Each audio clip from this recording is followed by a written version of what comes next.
તો ચાલો આજે મારા ટેરેસ ગાર્ડનમાં શું લગાવેલું છે ને મેં એ તમને બતાવું. મારું ટેરેસ ગાર્ડન તો તમે જોયું જ છે.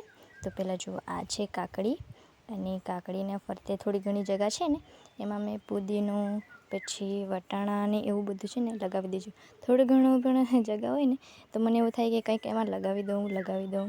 તો મેં છે ને આ 2 કાકડીના છોડ છે, તો એમાં એની ફરતે મેં પુદીનો અને વટાણાને એવું કંઈક લગાવેલું છે.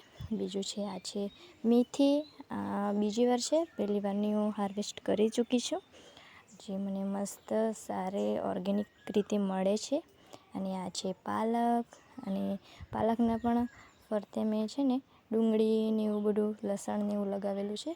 જે ડુંગળી તો હવે થોડી ઘણી સુકાવા માંડી છે, બાકી પાલક હજી આ પહેલી વાર જ લગાવેલી છે, પણ પાલકને થોડોક ટાઈમ લાગે. અને આ છે ટમેટાં, જે આપણે ઘરે વાપરીએ ને ટમેટાં, એ જ મેં કાપીને એની બી છે ને એના જ ટમેટાં છે એ તો. અને આ છે બીજી લાલ છોડની ભાજી, જે લાલ શાક પણ તમે કહી શકો. અને આ છે મરચાં, જે આપણે સૂકા મરચાં હોય ને એની જ બી મેં લગાવેલી છે. મને કોઈ પણ ઘરનું સામાન થોડું ઘણું મળેલું ને એ જ બધું છે. અને આ વટાણા પણ આપણે જે ઘરમાં વાપરીએ ને એવું છે ને તો એના જ છે. બીજું છે, આ છે મની વેલી, અને એમાં પણ મેં ટમેટાની બી નાખેલી હતી, તો એ પણ મસ્ત થઈ ગઈ છે. અને બીજું લસણ ને એવું પણ છે.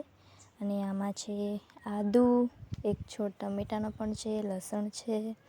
મને થોડી ઘણી પણ જગ્યા લાગે ને કે આમાં કંઈક થઈ શકે તો મેં એ બધું આમાં નાખી દીધેલું છે. આ છે ડુંગળી, વટાણા, લસણ ને એવું બધું કંઈક છે. એલોવેરા છે. અને આ છે બ્રહ્મકમળ, જે શ્રાવણ માસમાં રાત્રે જ ફૂલ ખીલે છે. અને આ છે પાન. તો મારું ટેરેસ ગાર્ડન તમને કેવું લાગ્યું કોમેન્ટ ઝરૂર કરજો. ને thank you for watching my